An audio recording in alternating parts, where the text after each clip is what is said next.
So hello everyone, আমি দেবাশিস। ব্লগিংটা ভালোবেসেই করি। সকালে ঘুম ভাঙতেই দেখে নিই ফুল গাছগুলো, তারপরে চলে যাই মাঠে। মাঠে গিয়ে আলু বসানোর জন্য সার ছড়িয়ে দিই।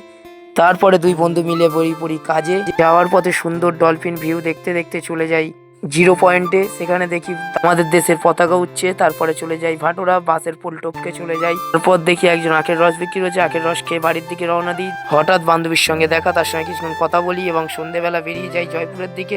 বীচ আলু কিনবো বলে বীচ আলু নিতে যাই, নিয়ে বাড়ির দিকে রওনা দিই। তারপরে যাই জয়পুরে মোমো খাওয়ার জন্য, নিই এক প্লেট মোমো, খেয়ে নিই। খেয়ে যাই শান্তিনিকেতনে একটু কফি খাওয়ার জন্য। তারপরে কার্তিক দার সঙ্গে হঠাৎ দেখা, কার্তিক দার সৈকত। তারপরে আমরা সবাই মিলে একটু কফি খেয়ে নিই। কফি খেয়ে আমাদের রাসমেলা 9:53 চলে যাই। আমাদের রাউতলায় রাসমেলা বসেছে এই প্রথম বছর।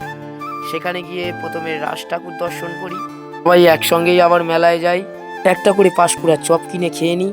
খেয়ে দেখি মেলায় অতটা ভিড় নেই, নাগরদোলা সব বন্ধ হয়ে গেছে। তারপরে সৈকতের ইচ্ছে হলো বিস্কুটে রিং মারবে, সেটা পারলো না। আমি একটুখানি বন্দুক নিয়ে বেলুন ফাটানোর চেষ্টা করলাম। তারপরে দেখি একটা হোটেলে একটা দাদা রুটি ওড়াচ্ছে। তারপরে দেখি পুরোই মার্কেট বন্ধ হতে চলেছে। তারপরে একটা জিলিপি টেস্ট করি বাড়ি নিয়ে যাওয়া বলে। তারপরে জিলিপি নিয়ে নিই, নিয়ে বাড়ির দিকে রওনা দিই। আজকের জন্য এতটাই, আবারও কাল দেখা হবে। টাটা।